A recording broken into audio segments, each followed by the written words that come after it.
on, everybody? Welcome back to the spinoff. Today, I have a very special and awesome guest with me. This man is a comedian, content creator. I'd like to welcome Sherod, aka Genius Jones. Yes. Oh, got the colors, man. Oh, got the Man, colors going I'm trying. It's small time production, but I'm trying to make it look as big as possible. Hey, there's nothing wrong with that. So, Sherrod, I got to tell you, man, I got a hold of you. What was it, back in like mid-February, Okay. and we started talking a little bit. You said you'd get back to me, let me know if the schedule worked out. Obviously, Uh-huh. here we are. It worked out. So, how is everything going right now? You said you're in DC right now. Yeah, everything's going pretty well, man. Came down to DC for a couple of days. It's been back home where I originally started with family. So, that's always awesome. Just to move around a little bit. Now we're in COVID, so just to be able to move outside of your normal dwelling is awesome. Just Oh, doesn't matter where it absolutely. is. Yes. So, I was seeing you are from Fort Washington, Maryland, correct? Yeah.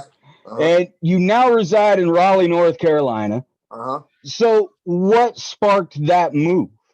I actually have three very noisy children, all boys. So, I was blessed with three noisy children, and just thinking of a different area to raise them in.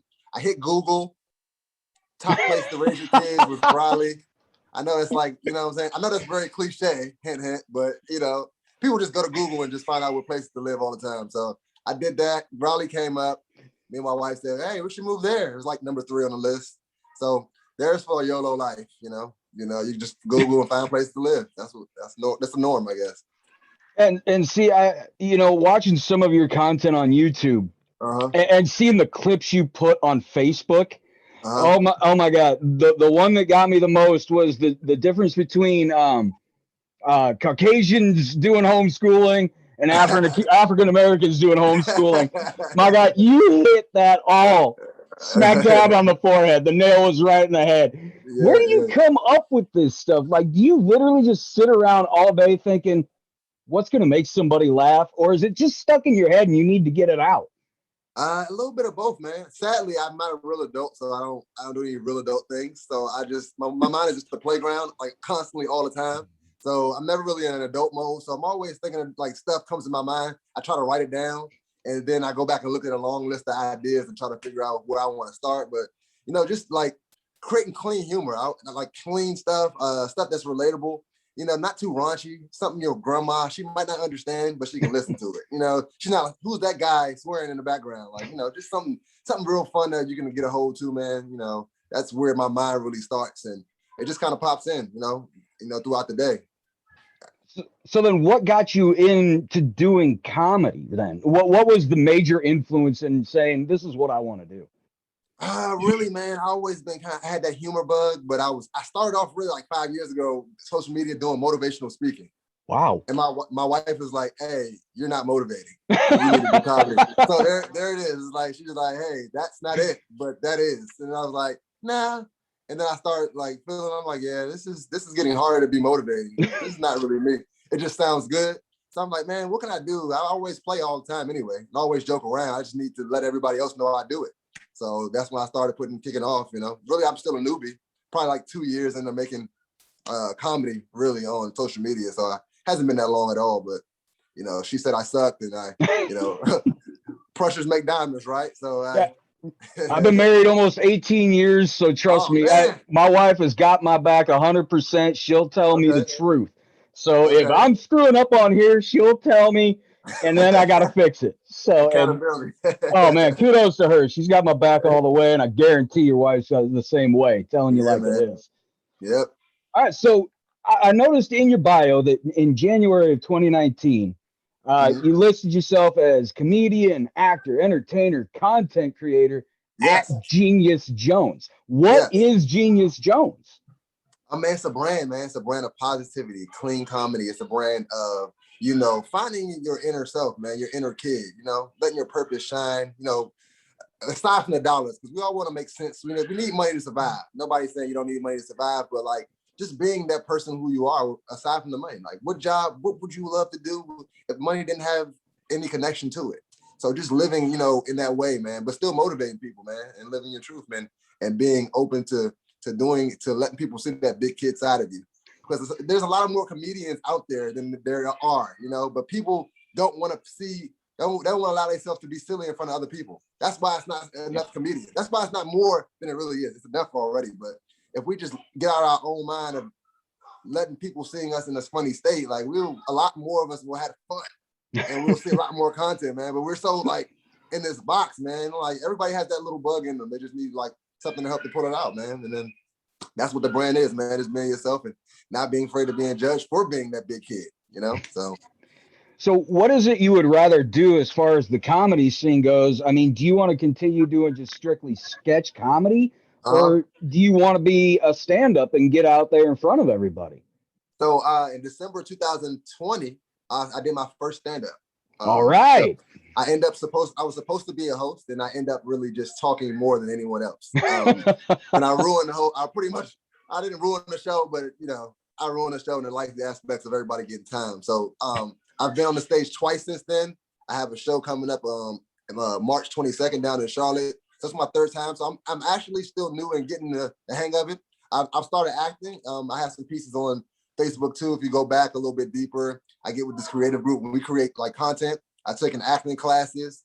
So I've actually been in a small film and production.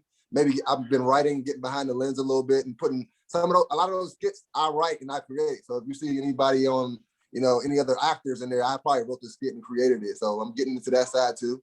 Just allowing the creativity to take over and seeing what I like, bits and pieces. But I haven't really got a strong arm to where I want to go as far as the industry. But I'm just glad to be in the door, man. It took me so long to get to the house to get in the door. Now I got to find out which room I'm in. So that's where I'm at, man. That's where I'm really at.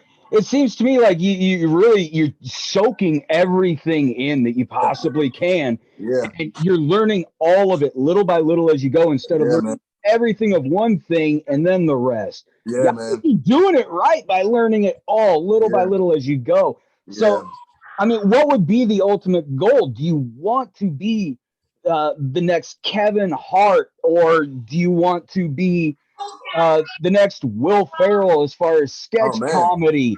Yeah. What is it you want to be? Writer, director? What is it that the ultimate goal encompasses?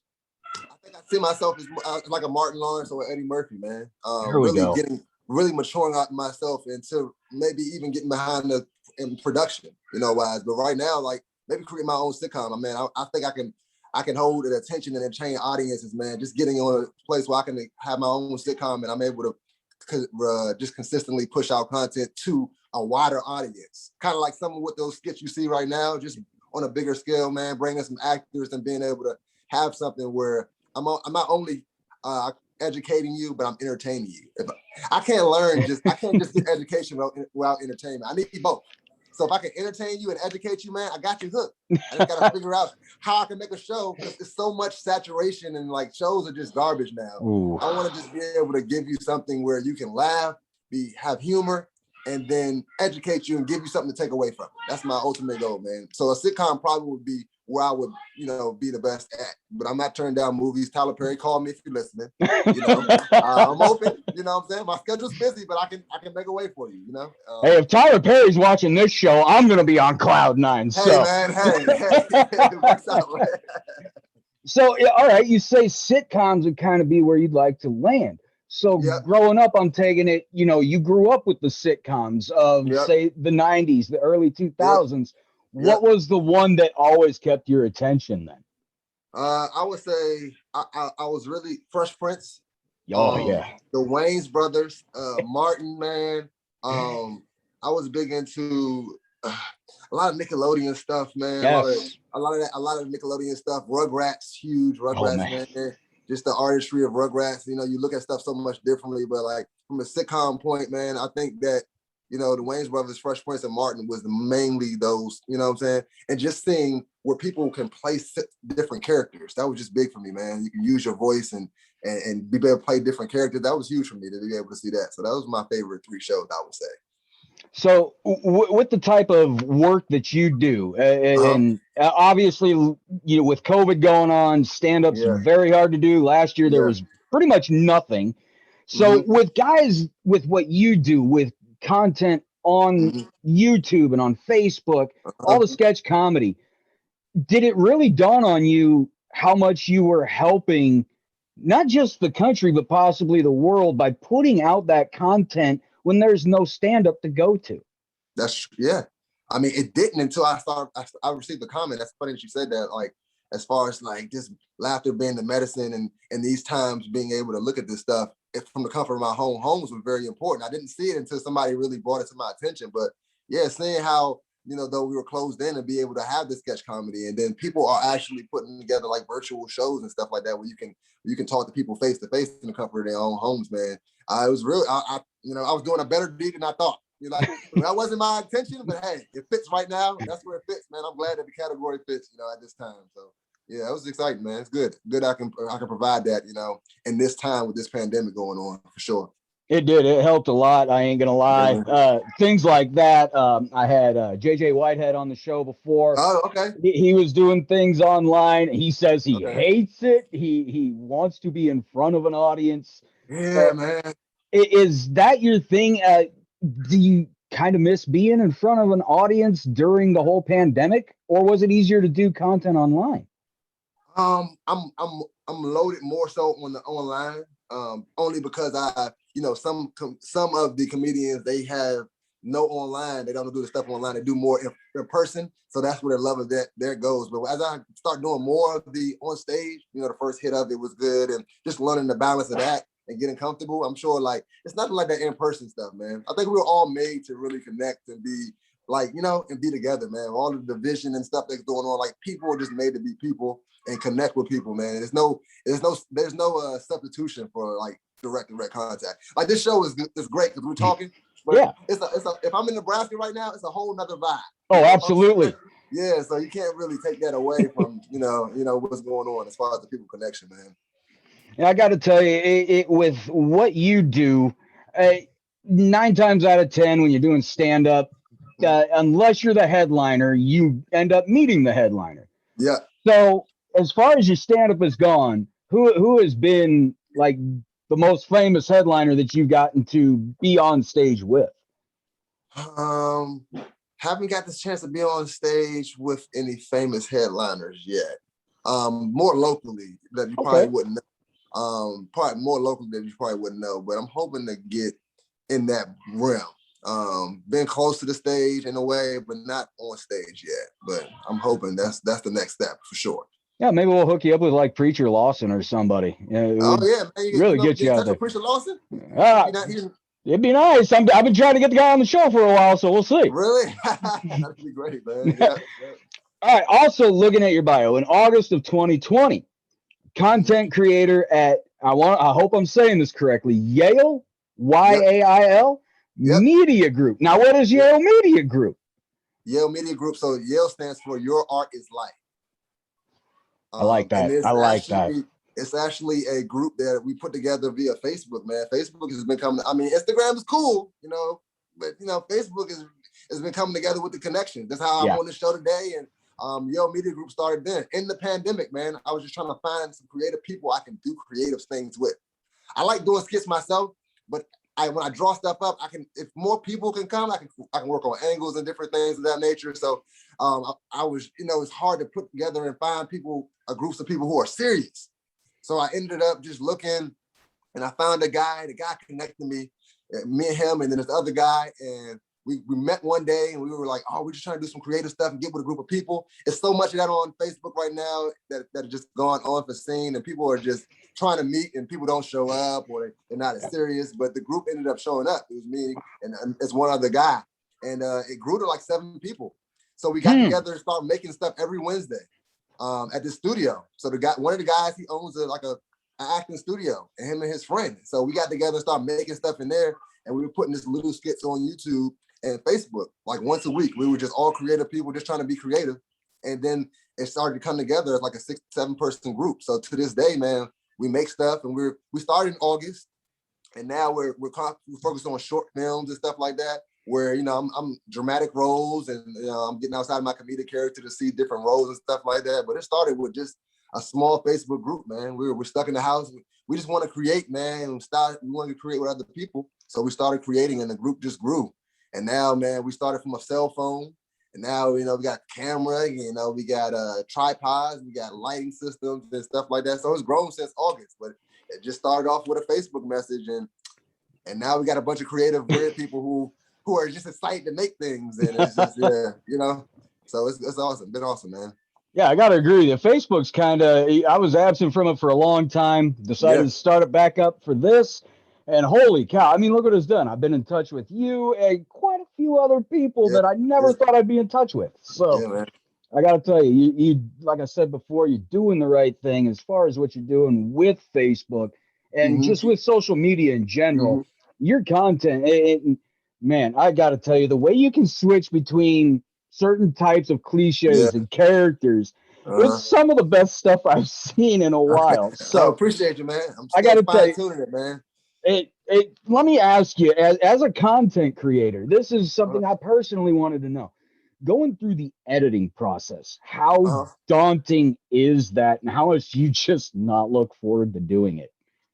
Man, honestly, man, I'm not a big process guy. Like, I like to make stuff. I don't like stuff that takes a long time. I like to talk. I don't like to. I couldn't imagine editing a whole movie or whatever, because I just don't like processes. I don't like to sit through. If it doesn't take me 30 minutes, man, I don't have that process thing in my mind. But the editing process for me is simple, man. I use an app on my phone. It's called InShot, and I haven't graduated to the Adobe software on the computer yet. I'm sure that's going to be a whole nother bridge to tackle. But I shoot everything in clips. Yep. So what you see is me just shooting everything. I'll get in one character, shoot everything in clips, and then I'll splice the clips together, and then I'll make the clip small enough to where the transition is. I mean, that's the hardest part, is really getting it to quick without that lag in between. So it's not as bad when I'm doing like shorter versions. When I get longer versions, it's not the most fun part, of course. Shooting it is a lot more fun than editing it, you know. Oh, absolutely. But like making sure it gets together really fast. Boom. And sometimes I speed up. I have to speed certain things up, but it can get. I know on a larger scale with Adobe, you can have so many things to play with, and that's when it gets really difficult. It's not the funnest thing, but it's not as bad as it could be because of how I shoot it, of how I record it. So. Yeah, I absolutely hear you there. It's the one thing I hate doing when I'm done is having to go through it, make sure everything was fine. Yeah, man. And my God, it takes up most of the time than anything. Yeah, man. So yeah, I hear you there. I 100% agree.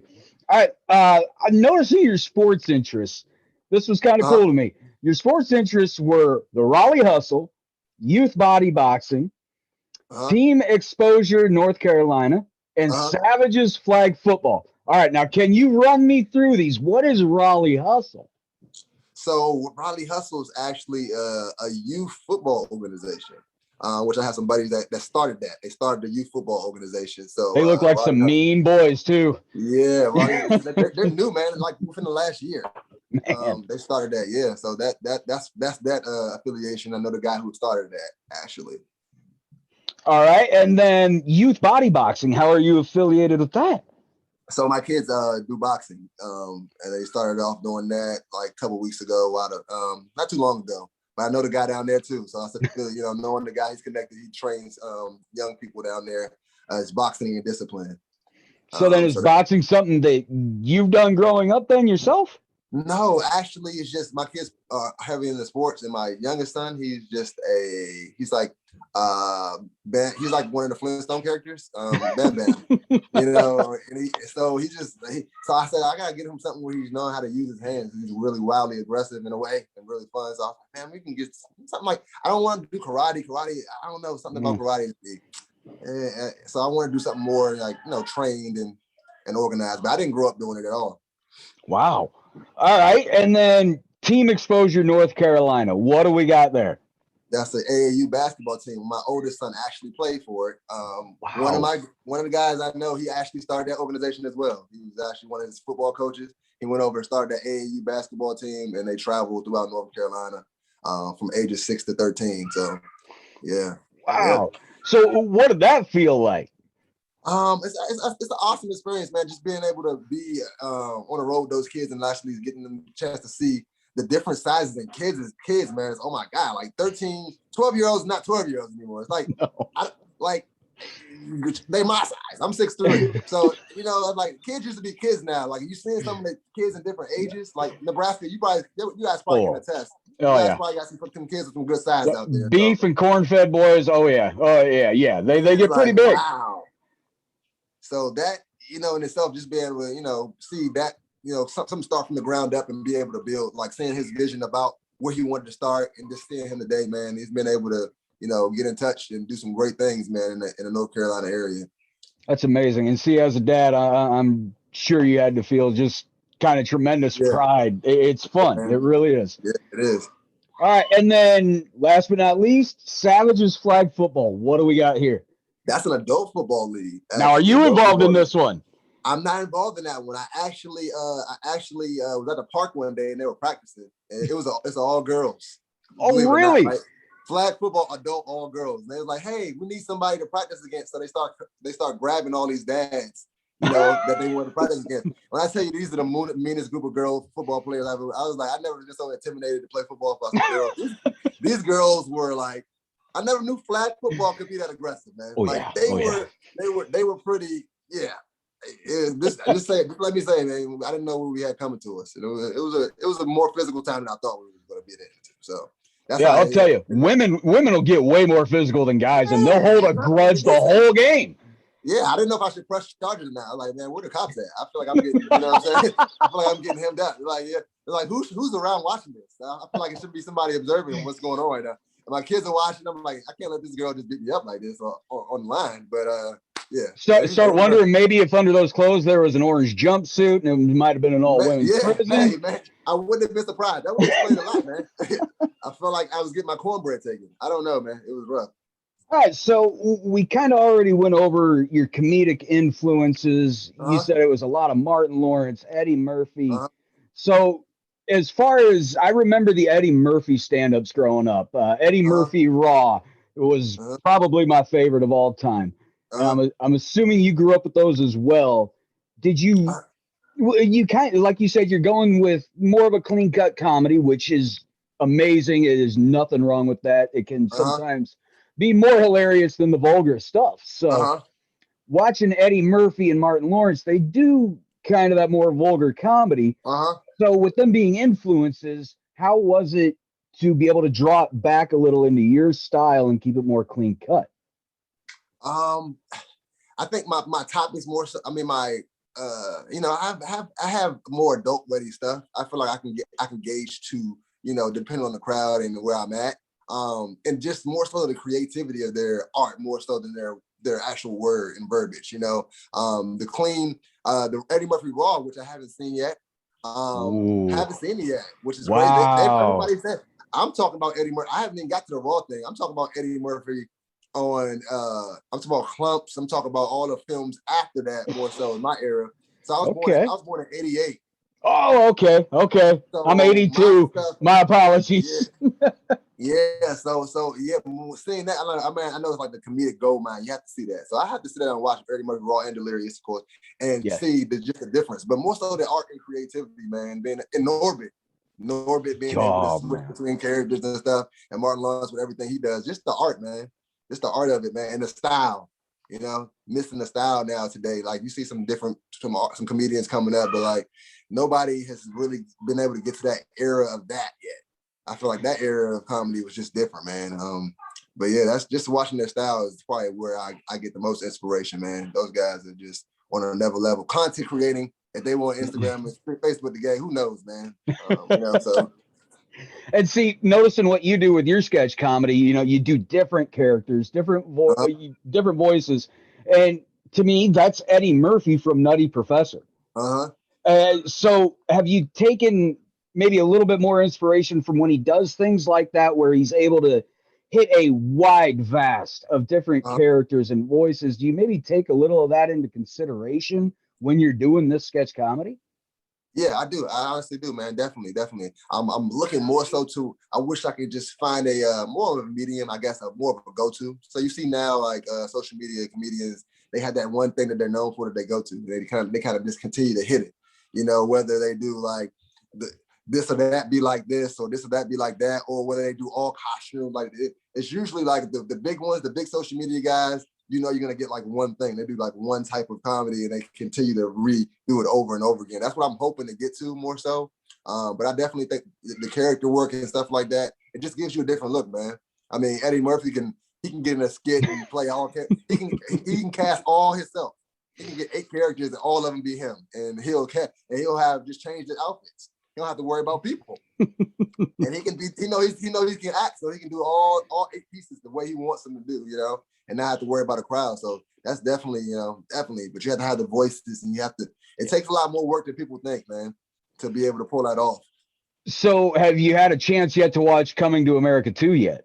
I have. Okay, give me your thoughts because I have heard so many mixed reviews on this. I'm almost scared to watch it because I love the first one. I think it's just a standalone movie to let it stand. I think we should just judge it as a standalone movie and stop. I think it's just a sequel, making it a sequel and looking at it as a sequel. It's throwing people off that have seen the original and stuff like that. Just thinking of it as 2 different Coming to Americas. That's what I would say. Just honestly, on a scale of 1 to 10, I'll give it a 6, 6.5. Right. Just on the actors and the people they were able to get, man, Wesley Snipes and just, everybody coming together. And then you have Arsenio Hall, Eddie Murphy, man, that they still played a lot of characters. Yes. It wasn't that great of a movie, man. I mean, it's not one of those classics you can watch over and over again. Yep. I would say maybe 1 or 2 watches, but I think people are dissing it more so because, it was up to date. I heard even a lot of up-and-coming stand-up comedians, I even saw a couple of them said, don't waste your time. I'm like, oh, no, don't tell me that because it looks good. Yeah, it looked better than I thought it would. I mean, the preview looked a lot better. Yeah, the trailers had me hooked. I was laughing through the whole thing, and I was like, there's no way I'm missing this. Yeah. And I saw the reviews, and I'm not so sure. Yep. But I'll still give it a watch, man. I'm going to have to. Yeah, it's worth a watch. All right, what can we expect out of you now that, as far as COVID goes, vaccines are rolling out. So hopefully, President says we're hopefully going to be back to normal by this summer, be able to open things back up. What can we expect out of you coming in 2021 if everything goes back to normal and you can get back out on the road doing stand-up? Hey, man, you expect me more shows, man. Definitely more shows. A high-quality production. I want to graduate more production, seeing me in more in short films, you know what I'm saying? Even the quality of my stuff that I'm putting out on social media, I want it to grow. I want collaborations, man. Other comedians, watching this, whoever it is, wherever. I want more collaboration. I feel like working with comedians helps the brand and the bond continue to grow and allows audiences to pick up. So, we can do one thing, on a powerful level, but we're more powerful together. So, you know what I'm saying? Let's collaborate and find ways to grow and bring funny in a bunch instead of a single, man. So that's what I'm looking forward to doing in 2021. More acting classes, get on that road, man, and sharpen my skills and just really be a sponge, man, more of a sponge and admitting what you don't know and just growing, man. And just enjoying the process, which can be hard sometimes as a creator, man. You probably can attest to this. Trying to start a show and doing everything, it's not always the easiest. You want to quit every day, man. You want to be like, hey, man, not today. But you remember, man, let's enjoy the process before all the political and the money and things get attached to it. And that's when it really, that's when it turns something different. So just enjoying the process, man. Yeah, like you just said, I can attest to how you feel doing this stuff. Yep. Yesterday I was supposed to have you and another one lined up. Both got rescheduled, and honestly, when it did, I was kind of like, good. I kind of wanted to take the day off. I'm just not there mentally. Not there mentally today. So, all right, Sherod, this is where I'm going to close it down, but this is where I turn it over to you, and I want you to let everybody know where they can find you on social media, what shows you got coming up here in the next month or so, what we could expect for online content, and then at the same time, any charities or organizations you may be a part of that you'd like to put out there. Okay. All right. So Genius Jones, you can find me on Instagram at I am Genius Jones. That's all together. I am Genius Jones. A little icon, a little cartoon head's gonna pop up. Got a big head, looks like me. You know what I'm saying? You're gonna see that. That's gonna pop up. Facebook, you can find me Sherod Jones, Sherod. last name Jones. Post all my content there on my Facebook friends. I might not, accept your friend requests because I'm trying to cut down on people I don't know. But hey, if you look friendly enough, I might accept. YouTube, the Jones Family Hustle. That's all together. The Jones Family Hustle. I post my content on there. My family's usually on there. Subscriptions about 180 right now. I don't know if I'm going to ever get monetized, but basically, YouTube, I got a lot of stuff going on. YouTube is, when I get there, I'll get there, I guess. I don't know. Next show will be March 22nd, the Penthouse down in Charlotte, March 22nd. It's about, I'm one of like 10 comedians that's going to be on the bill there. So this should be awesome. Get a chance to really sharpen my skills, meet other people, and see some other comedy, man. Like, I'm not Kevin Hart or anything like that, but I'm just here to learn and grow, man. So that's what you can expect from me. More stand-up coming and on the way. More online content on those channels on Instagram and Facebook. You can find me there. If you're a comedian, please reach out. I'm in Raleigh, North Carolina, surrounding areas, but man, we can definitely make some stuff happen as far as getting together and making skits. I'm all for that. I'm also acting as well, take acting classes. I've taken 2 acting classes so far, so I am opening my range up as far as acting goes, comedy, drama, whatever that may be. I would say my charitable organization is organization called YM4C, and that's Young Men for Christ. I'm actually one of the board members on there, and they serve from 6 to 18 young children in urban areas, man, that are trying to get out in the world of entrepreneurship, start their own businesses and stuff like that. They do a lot of donations, man. So go check them out. Young Men for Christ, and that's Young Men, the number 4. Christ on Instagram. They have a lot of different things going on and ways you can donate. So that's always awesome to be able to give money, make money, and give money at the same time. I want to make a little bit more so I can give a little bit more. But when you make a little bit, just give a little bit. It starts from there and then goes up. So that's all I got.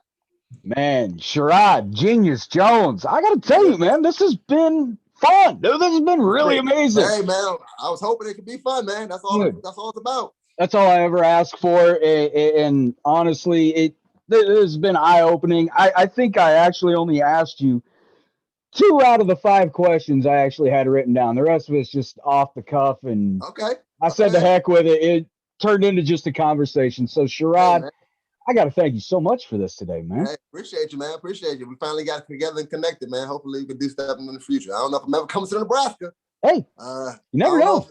Yeah, hey, maybe not, but I hear it's beautiful. It can be. It depends on the time of year you come, though. Okay. I'll shut it down now, everybody. Hey, by now, I hope you all know the routine. You can find this on YouTube. You'll be able to find it on Facebook as well, under the name Brian Knutson or the spinoff. You search either one, you'll be able to find it. You'll be able to find me on Twitter at Knutson_Brian. The audio will be for the Scarlet and the Cream Husker podcast. You'll be able to find that anywhere podcasts are streamed. And I will be putting this video out very soon. So I will obviously let you know when that goes out, and you'll be able to do whatever you want with it, sir. And all I got to say, Sherod, is thank you to my guests today, Sherod, Genius Jones. I need to thank the Killigans for providing my intro music, giving me permission. Thank you so much, guys. I truly appreciate it. And to my audience, my viewers, you guys, thank you so much. We'll continue to bring you more as we can. And once again, my guest, Sherod, thank you so much today, and I hope to have you on again soon. Thank you, sir.